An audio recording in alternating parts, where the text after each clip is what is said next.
The piano sat in the corner of room 7 like something that had always been there and always would be.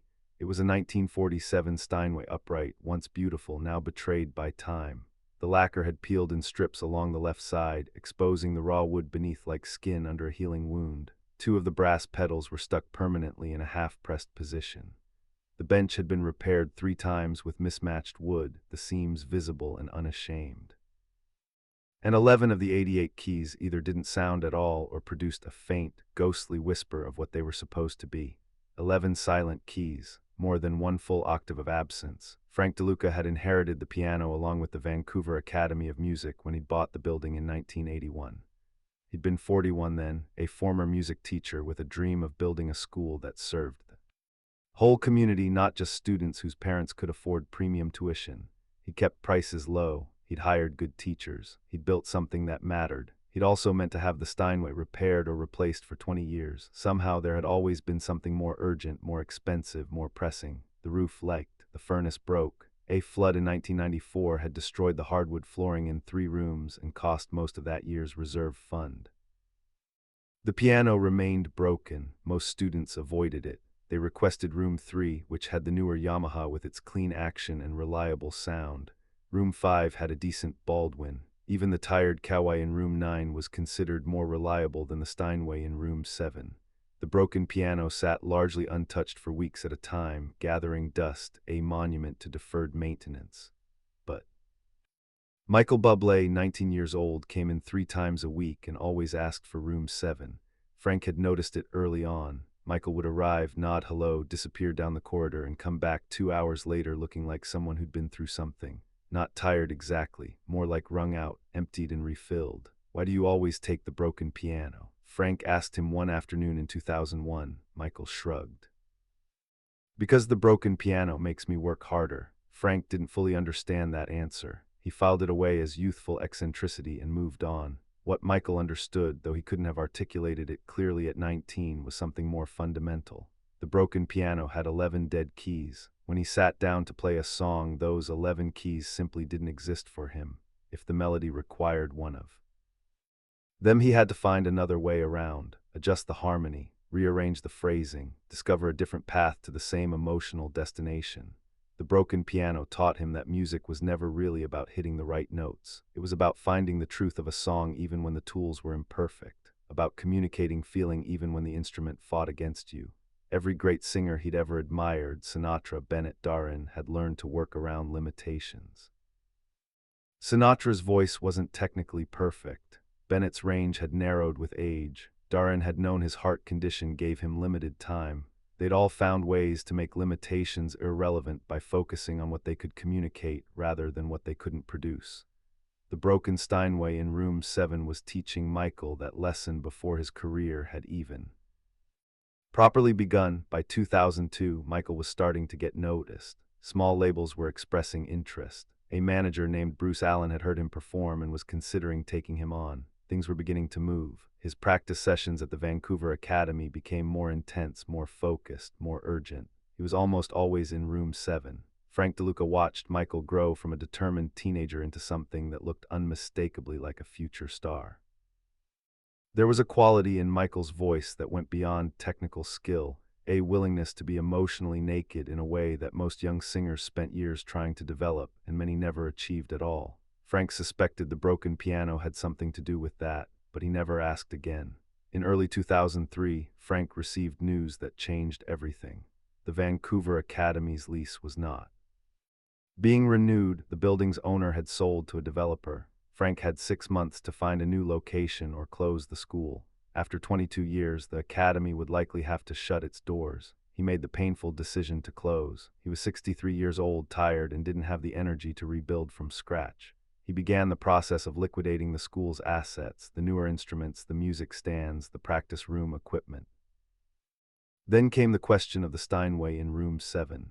The piano movers Frank hired took one look at it and quoted him a price that made his eyes water. The instrument, despite its condition, weighed over 500 pounds. Getting it out of room 7 required disassembling a door frame, navigating a narrow corridor, and managing 2 sharp turns.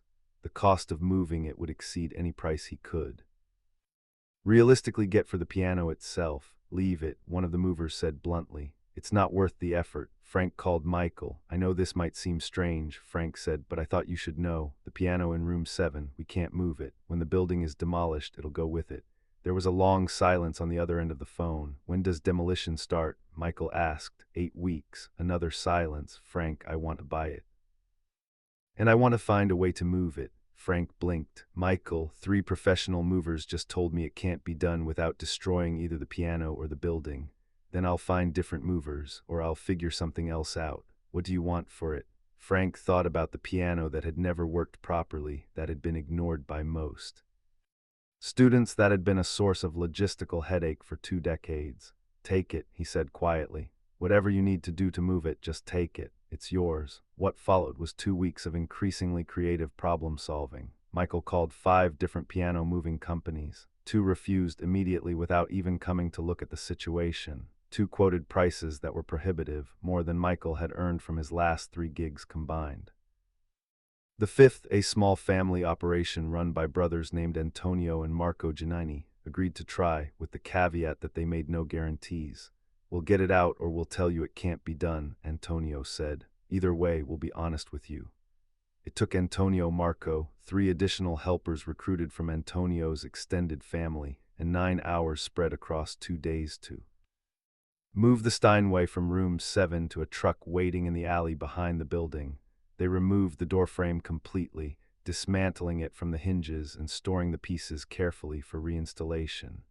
They built a temporary plywood ramp along the corridor's slight grade. At one particularly difficult juncture, the sharp turn from the corridor into the back stairwell, they spent 2 hours devising a system of ropes and pulleys that allowed them to rotate the piano 45 degrees in a space that seemed physically too small to permit the movement. At one point, they were required to partially lower the piano through a window. Michael was there for all of it, watching, making coffee, offering to help in ways that were probably not helpful, but expressed his investment in the outcome. When the piano finally rolled onto the truck, Antonio wiped his face with a cloth and looked at Michael. In 20 years, I've never worked that hard for one piano, he said. Thank you, Michael said. I mean it. What are you going to do with it? Antonio asked. It doesn't even play right. That's why I need it, Michael said. Antonio shook his head slowly, the way people do when they've decided not to try to understand something. He drove away. Michael stood in the alley watching until the truck turned the corner and disappeared. The Steinway went into storage while Michael's career exploded around it. His debut album was released in 2003. It went multi-platinum. He won Juno Awards. The Grammy nominations came. The tour started small venues first, then arenas, then stadiums. His life transformed at a speed that was disorienting. But wherever he was in the world, London, New York, Tokyo, Sydney, the broken Steinway sat in a climate-controlled storage unit in Vancouver. He paid the storage fees every month without thinking about it. Some things simply needed to be maintained. In 2007, when Michael finally bought a home in Vancouver, the Steinway came out of storage and went into his music room. A technician came to assess it. He spent 40 minutes examining the instrument and delivered his verdict with the careful diplomacy of someone delivering bad news to a patient. The soundboard has 2 hairline cracks, the technician explained. The action on approximately 11 keys is compromised beyond economical repair. It would cost more to fix them than the piano is worth as an antique. The pedal mechanism needs complete replacement. The cabinet restoration alone would run. Leave it, Michael said. The technician paused. I'm sorry, don't fix it. I want it exactly as it is. The technician looked at him as if trying to determine whether this was a joke. Mr. Bublé, if you use this piano regularly in its current condition, I will. The compromised keys will remain non-functional. The sound will never be perfect, Michael finished. I know, that's the point. The technician left, baffled. The Steinway stayed broken, exactly as it had always been, in the corner of Michael's music room. His wife Luisana asked about it once. They were newly married, organizing the house, and she'd assumed the piano in the music room would eventually be repaired. It's broken on purpose, she asked, looking at it. It's broken by history, Michael said. That's different. He tried to explain what the piano meant, about room 7, about the 11 dead keys, about learning to find the truth of a song when the instrument doesn't cooperate, about how the broken Steinway had taught him something that no working piano ever could. Luisana listened. She didn't fully understand, but she recognized that this wasn't something to push back on. Some things people carry with them aren't meant to be fixed or explained. They're just meant to be carried. For the next decade, Michael used the broken Steinway the same way he'd used it in Room 7 at the Vancouver Academy. Not for performance, not for recording, but for thinking, for working through songs that weren't revealing themselves, for finding the emotional core of lyrics that hadn't clicked yet. He never talked about it publicly. In interviews about his creative process, he'd mention writing and collaboration and inspiration, but never the broken piano in the corner of his music room. It felt too private, too strange to explain to people who hadn't been there. And then one afternoon in May 2023, someone knocked on his front door. Michael answered it to find a young man, perhaps 25, holding a manila envelope and looking uncertain. "Mr. Bublé, my name is Marco Deluca. Frank Deluca was my grandfather." Michael felt something shift in the air. He hadn't heard Frank's name in years. "How is Frank?" he asked, though something in Marco's expression had already told him. "He passed away last November," Marco said. "He was 83. He had a good life." A pause. "He left me something for you. He made me promise to deliver it in person." Inside the manila envelope was a letter, Frank's handwriting, different from what Michael remembered, shakier.